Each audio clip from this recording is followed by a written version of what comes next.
അങ്ങനെ സ്നേഹക്കൂട്ട് പുത്തൻ പ്രൊമോയിൽ നമുക്ക് കാണുവാൻ സാധിക്കുന്നുണ്ട്. നമ്മുടെ പല്ലവി നമ്മുടെ ആ ഒരു സേതുവിന്റെ കൂട്ടുകാരനോട് പറയുന്നുണ്ട്, സേതു നീ കാരണം ഇവിടെ സേതുവേട്ടന്റെ പെങ്ങന്മാരിൽ ആരെങ്കിലും ഒരാൾ കരഞ്ഞാൽ അത് അവിടെ സേതുവേട്ടനാണ് തോൽക്കുന്നത്. സേതുവേട്ടൻ ഒരിക്കലും ഇവിടെ തോൽക്കാൻ പാടില്ല. നീ ഇവിടെ നിന്ന് ഈ നിമിഷം ഇറങ്ങി പൊയ്ക്കൊള്ളണം എന്ന് പറയുന്നുണ്ട്.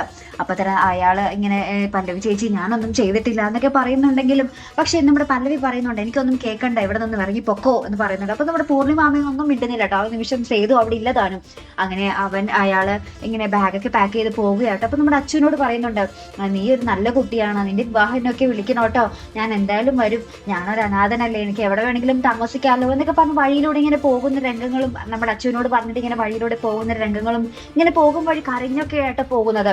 അപ്പൊ അതിനുശേഷം നമ്മുടെ സേതു അവിടെ വരുന്നുണ്ട്. അപ്പൊ സേതു ചോദിക്കുന്നുണ്ട്, പല്ലവിനോട് കയറി ദേഷ്യപ്പെടുന്നുണ്ട്, നിനക്ക് എന്ത് അധികാരം അവനെ പറഞ്ഞുവിടാൻ, അവൻ ആരാണെന്നറിയോ, എന്റെ എല്ലാമാണ് എല്ലാം എന്നൊക്കെ പറഞ്ഞ് നമ്മുടെ സേതു ഇങ്ങനെ പൊട്ടിക്കരുന്ന ദൃശ്യങ്ങളാട്ടോ. എന്നിട്ട് അവനെ ആ കൂട്ടുകാരനെ അന്വേഷിച്ച് സേതു ഇങ്ങനെ പുറത്തേക്ക് പോകുന്ന ഒരു ദൃശ്യങ്ങളും തന്നെയാട്ടോ നമുക്ക് കാണുവാൻ സാധിക്കുന്നത്.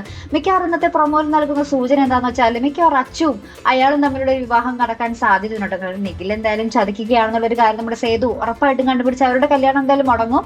അല്ലെങ്കിൽ നമ്മുടെ ഇന്ദ്രൻ ആ കല്യാണം മുടക്കാൻ നിൽക്കുവാണല്ലോ. അപ്പൊ എന്തായാലും നമ്മുടെ അച്ചുവിന്റെ കല്യാണം മുടങ്ങും. അച്ചുവിന് അയാളോട് ചെറിയൊരു സിമ്പതിയും ഒരു സ്നേഹമൊക്കെ ഇന്നത്തെ ഒരു പ്രൊമോയിൽ കാണുവാൻ നമുക്ക് സാധിക്കുന്നുണ്ട്. മിക്കവാറും അപ്പൊ അവരുടെ കല്യാണം നടക്കാനും സാധ്യതയുണ്ട്. ഇത് വെറും ഒരു ഊഹം മാത്രമാണ്. എന്തായാലും കണ്ടു നോക്കാം. അപ്പൊ ഇതുപോലെ പ്രൊമോ റിവ്യൂസിനും എപ്പിസോഡ് റിവ്യൂസിനും ഒക്കെ നിങ്ങൾ മറക്കാതെ ചാനൽ സബ്സ്ക്രൈബ് ചെയ്യുക. അടുത്തൊരു വീഡിയോയുമായി വരുന്നത് വരയ്ക്കും ഗുഡ് ബൈ.